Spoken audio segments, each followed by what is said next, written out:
So, you were on the lookout for this, but alas, the tutorials you stumbled upon were only for After Effects. I get it.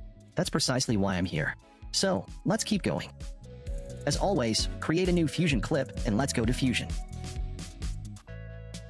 Add a background node to your Fusion composition and connect it to the Media Out node. Then, click on the background node to select it and navigate to the inspector window. Change the color of the background to ocean blue. Next, add a polygon node to create the desired shape for your fire effect. Feel free to create any shape you prefer. I will simply create something that looks like fire for the sake of the tutorial.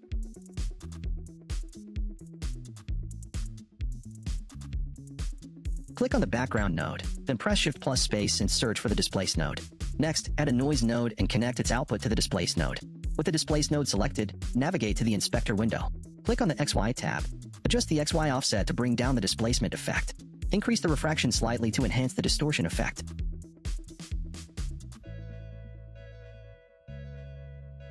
Click on the noise node to select it.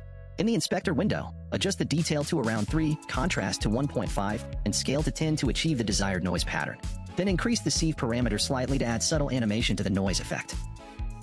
At frame 0, keyframe center Y. Then at the last frame, change center Y value to 1 to create an upward movement for the fire effect. Add a mask to the displace node to protect specific areas of your shape from the effects.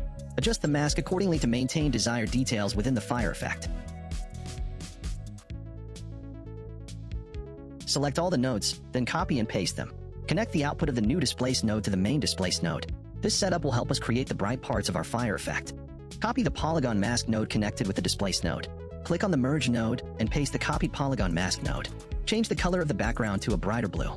Then, select the displace node of the merge node and click on Invert. Adjust the width and soft edge parameters slightly to achieve the desired look for the bright parts of the fire effect.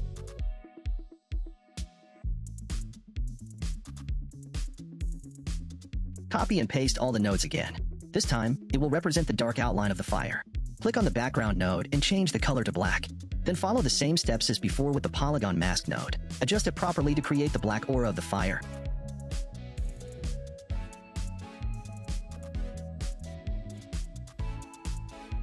Click on the second displace node representing the bright parts of the fire.